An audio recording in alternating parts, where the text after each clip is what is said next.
Berebut tahta di tengah wabah, esensi demokrasi kian jadi masalah. Para pemimpin, janji, regulasi, ini tinggal elite. Bangsa ditepan langsa oleh pandemi yang terasa abadi. Indonesia kini hanya bisa duduk gundah meratap asa. Kita butuh pemimpin baru atau hanya bisa menunggu wabah berlalu.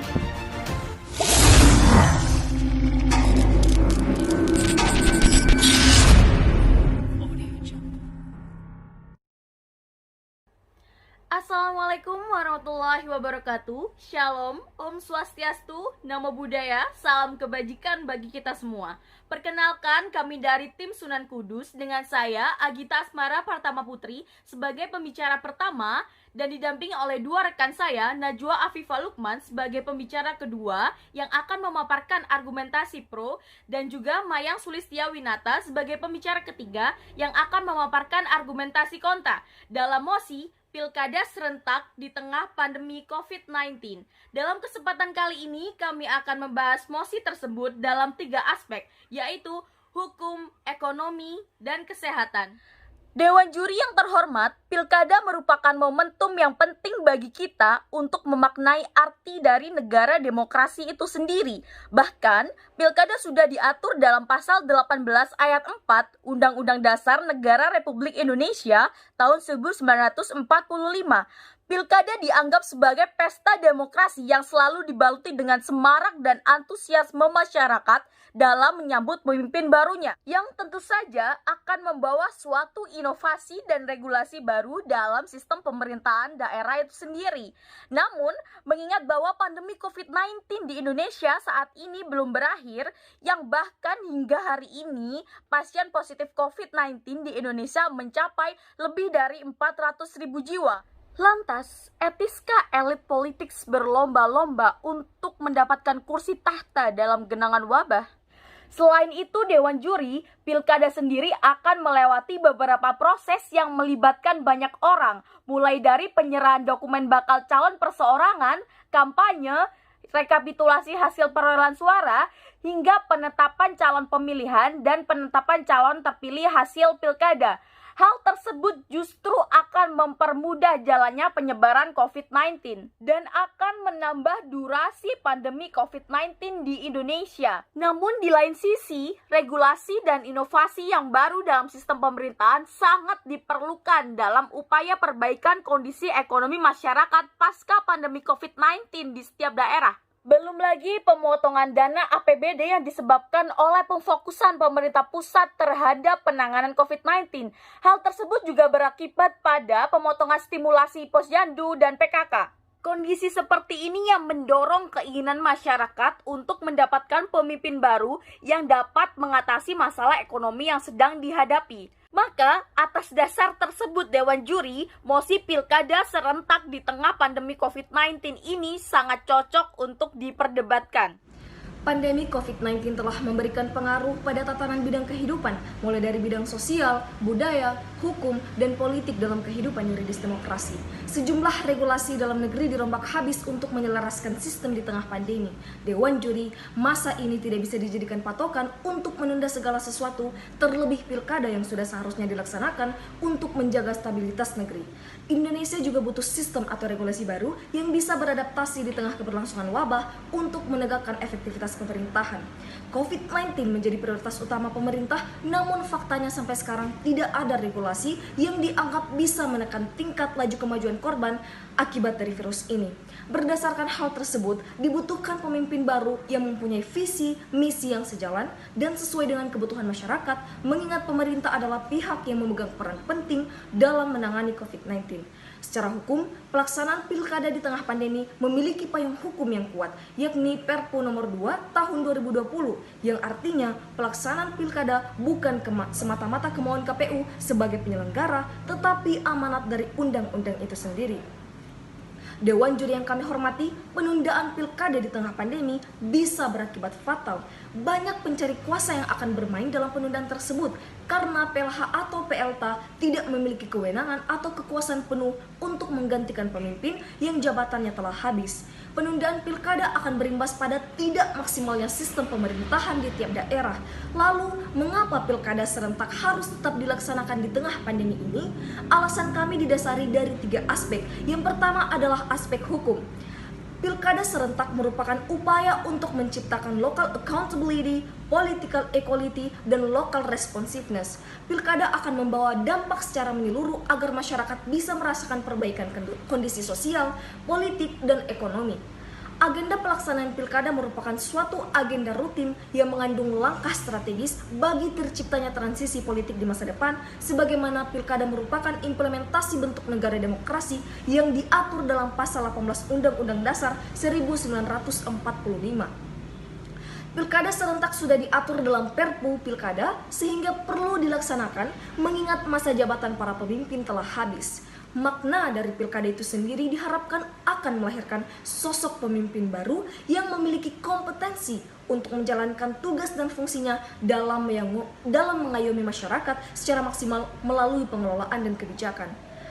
Aspek kedua yaitu dari kesehatan. Pilkada serentak akan meningkatkan tunjangan kesehatan bagi masyarakat karena para calon pilkada telah menyiapkan beberapa strategi kebaruan yang menyesuaikan dengan keadaan COVID-19. Contohnya adalah bakal calon akan membagi-bagikan di tengah pandemi ini seperti sembako, masker, hand sanitizer, atau penunjang lainnya yang bisa sangat bermanfaat. Pemerintah juga sudah menetapkan protokol kesehatan sesuai dengan anjuran WHO yang dimana hal tersebut akan diterapkan oleh RT RW setempat yang akan menjadi alokasi pemilihan pilkada. Interupsi. Apakah tidak ada urgensi yang jauh lebih penting dibanding pelaksanaannya Pilkada serentak 2020 ini? Mengingat kondisi perekonomian di setiap daerah pasca COVID-19 ini semakin memburuk dan banyak UMKM yang mati, sehingga mengakibatkan penurunan angka produk domestik bruto. Apakah poin-poin ini sudah menjadi pertimbangan yang cukup matang dalam pelaksanaan Pilkada serentak 2020 ini? Terima kasih. Interupsi diterima. Dewan juri yang terhormat, itulah aspek yang belum tuntas yang akan saya jelaskan. Aspek ketiga yaitu adalah aspek ekonomi. Menurut data BPS, kandidat calon kepala daerah memiliki inovasi untuk memperbaiki kondisi ekonomi pasca pandemi COVID-19. Perekonomian Indonesia berdasarkan besaran produk domestik bruto atas dasar harga berlaku triwulan 2 2020 mencapai 3.687,7 triliun dan atas dasar harga konstan mencapai 2.589,6 triliun. Salah satu alasannya karena pemerintah telah menyalurkan banyak APBD selama pandemi ini. Dengan diadakannya pilkada akan membantu sektor perekonomian karena bakal calon akan menyiapkan visi misi yang matang dalam kembali mengaktifkan bisnis-bisnis yang kian mati untuk mengembalikan stabilitas perekonomian negara. Dengan adanya pilkada, maka APBD akan cair sehingga dapat meningkatkan dana setiap daerah yang sebelumnya dipotong untuk penanganan COVID-19. Contohnya adalah pemotongan dana pada stimulasi posyandu dan juga PKK. Saya Mayang Sulistawinata yang akan membawakan statement kontra terhadap Pilkada serentak 2020. Mengingat angka positif COVID-19 yang telah kita kaji sebelumnya, apakah akan masih pantas jika Pilkada serentak ini tetap dilaksanakan? Dewan juri yang terhormat, jika kita kembali menyinggung mekanisme kegiatan-kegiatan sebelumnya di tengah pandemi ini seperti kegiatan keagamaan saja ditunda, pembelajaran menjadi daring, dan menjadi kurang efektif bagi generasi penerus bangsa kita, yang dimana berakibatkan pada SDM kita yang menjadi kurang produktif dan terbatas ruang lingkupnya. Sektor-sektor usaha yang dibatasi jam operasionalnya hingga ditutup sementara karena menyebabkan banyak kebangkrutan dan berlakunya PHK massal. Lantas, jika sudah begini, apakah Pilkada serentak ini masih mempunyai urgensi yang jauh lebih penting dibandingkan kegiatan-kegiatan tadi yang telah saya sebutkan? Jika iya, mari kita kaji kembali 3 aspek yang menjadi landasan diskusi kita. Yang pertama, dari aspek hukumnya. Apakah landasan-landasan hukum tersebut sudah mempertimbangkan aspek lainnya yang berkaitan? Contohnya, dalam aspek kesehatan. yang dimana pelaksanaan pilkada serentak ini akan menimbulkan keresahan bagi masyarakat yang masih waspada dengan adanya virus COVID-19. Ditambah, kegiatan ini dapat mengancam kesehatan dan kesejahteraan warga negara Indonesia sebagaimana yang telah tertuang dalam pasal 28 ayat 1 yang berbunyi, setiap orang berhak hidup sejahtera lahir dan batin, bertempat tinggal, dan mendapatkan lingkungan hidup yang baik dan sehat, serta berhak memperoleh pelayanan kesehatan. Berdasarkan undang-undang yang telah saya sebutkan tadi, negara telah dianggap melanggar kewajibannya untuk menjamin kesehatan warga negaranya sesuai dengan pasal 28 ayat 1 sehingga menyebabkan keresahan bagi masyarakat karena telah diselenggarakannya pilkada serentak ini. Jika kita menyinggung dari aspek kesehatannya, meskipun sudah ada perpu baru yang telah disahkannya untuk menjadi payung hukum agar tetap terlaksanakannya pilkada serentak 2020 ini, tapi apakah standar tersebut dapat menunjang atau memastikan bahwa pilkada ini telah sesuai dengan protokol kesehatan yang ditetapkan? Apakah ada sanksi bagi pelanggarnya? Dan apakah sanksi tersebut cukup membuat jera? Karena menurut data dari Bawaslu terdapat 43 pasang tidak mengikuti protokol kesehatan, 20 calon kepala daerah tidak memberikan hasil swab, dan 37 orang positif COVID-19. Namun sangat disayangkan berita-berita seperti ini tidak pernah diulas kembali. Padahal hal seperti ini dapat menjadi pertimbangan pemerintah yang jauh lebih matang dalam pengambilan keputusan. Mengingat resiko kegiatan penyelenggaraan pilkada serentak 2020 ini akan mengakibatkan penyebaran virus COVID-19 kian merajalela. Mengapa demikian? Karena proses pilkada ini melibatkan banyak orang dalam kegiatannya, mulai dari kegiatan penyerahan dokumen, verifikasi administrasi dan verifikasi faktual dukungan, pemutakhiran dan penyusunan daftar pemilih, kampanye, pemungutan suara dan perhitungan suara di TPS, hingga penetapan hasil calon terpilih hasil pilkada. Hal tersebut hanya akan memperburuk keadaan Indonesia di tengah COVID-19. Pun, jika pemerintah kembali mengeluarkan bantuan atau bansos sebagai bentuk pertanggungjawabannya, apakah hal tersebut akan cukup? Hal tersebut hanya akan membuat anggaran negara kita membengkak untuk hal-hal yang kurang mumpuni ini. Kemudian yang ketiga, jika menyinggung dari aspek ekonominya, dampak dari COVID-19 pun telah menjadi sejarah baru bagi negara kita. Contohnya inflasi. Naiknya harga barang dan jasa menyebabkan turunnya nilai mata uang rupiah yang berdampak pada kondisi perekonomian Indonesia yang semakin memburuk. Khususnya pada sektor perdagangan yang meliputi kegiatan ekspor-impor bahan baku dan barang modal. Kegiatan produksi yang menurun, langkanya barang, dan juga kenaikan harga di pasaran mendongkrak terjadinya inflasi. Mengutip pernyataan dari peneliti ekonomi senior kajian strategis Erik Alexander Sugandi, mengatakan bahwa tercatat inflasi yang rendah terhitung sejak Mei 2020 karena melemahnya permintaan masyarakat. Dan data tersebut pun diperkuat oleh Badan Pusat Statistik atau BPS yang merilis angka inflasi juga sejak Mei 2020 yang berada di level 0,07% per bulan dan 2,67% secara tahunan. Lalu, jika sudah begini, apakah pemerintah akan masih sanggup mengatasi problematika di tengah pandemi ini yang semakin memburuk? Apakah pilkada ini akan tetap dilaksanakan? Interupsi, negara tidak bisa dianggap menyalahi kewajiban karena Perpu nomor 2 tahun 2020 merupakan kesimpulan yang menjadi kesepakatan dari seluruh rapat kerja, yang pada esensinya adalah tetap melaksanakan pilkada dengan mengedepankan protokol kesehatan secara ketat, dan keresahan tidak akan terjadi jika masyarakat sendiri menyadari betapa pentingnya pendisiplinan protokol kesehatan itu. Interupsi diterima.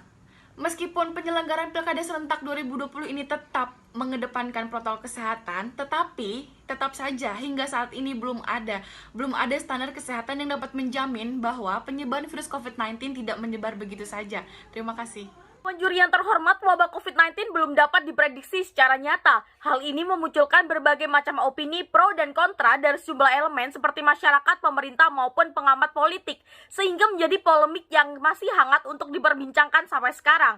Keberlangsungan pilkada serentak akan melibatkan kehadiran massa, tentu bukan tanpa resiko kecil yang kemudian menjadi pertimbangan utama bagi pemerintah dalam segi penyebaran COVID-19. Di lain sisi, pilkada merupakan momentum yang sangat penting dalam pelaksanaan negara demokrasi, guna mencapai stabilitas sistem pemerintahan daerah.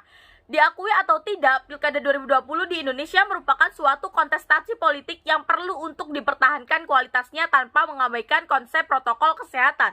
Atas dasar tersebut, pemerintah menyikapi polemik ini dengan memunculkan output berbentuk Perpu nomor 2 tahun 2020 sebagai payung hukum dan merupakan kesimpulan dari seluruh rapat kerja. Pada esensinya adalah melaksanakan pilkada serentak dengan syarat harus tetap mematuhi protokol kesehatan secara ketat guna mengurangi resiko penyebaran COVID-19. Dewan juri yang kami hormati, pro kontra dalam menghadapi pelaksanaan pilkada serentak mengundang berbagai pandangan dari elemen masyarakat. Tiap gagasan dari suatu kelompok menjadi bukti Indonesia sebagai negara dengan landasan demokrasi yang selalu menampung segala delik permasalahan publik. Kedua bentuk argumentasi dari pihak pro dan kontra memiliki rasionalisasi yang sama karena didasarkan atas alasan-alasan logis dan penyertaan bukti pendukung. Dalam rangka mensukseskan pilkada serentak di tengah pandemi COVID-19, diperlukan kerjasama yang baik antar relasi pemerintah dan kesadaran masyarakat. Keduanya sama-sama mengemban tanggung jawab untuk saling mendukung dan menyadari keterbatasan ruang dalam pilkada serentak ini. Aspek legalitas yang disepakati oleh pemerintah pun sudah seharusnya mengedepankan kepentingan bersama dengan berpatokan pada seluruh pendapat tanpa cenderung ke salah satu pihak dalam mengambil langkah susulan yang tepat untuk kedepannya.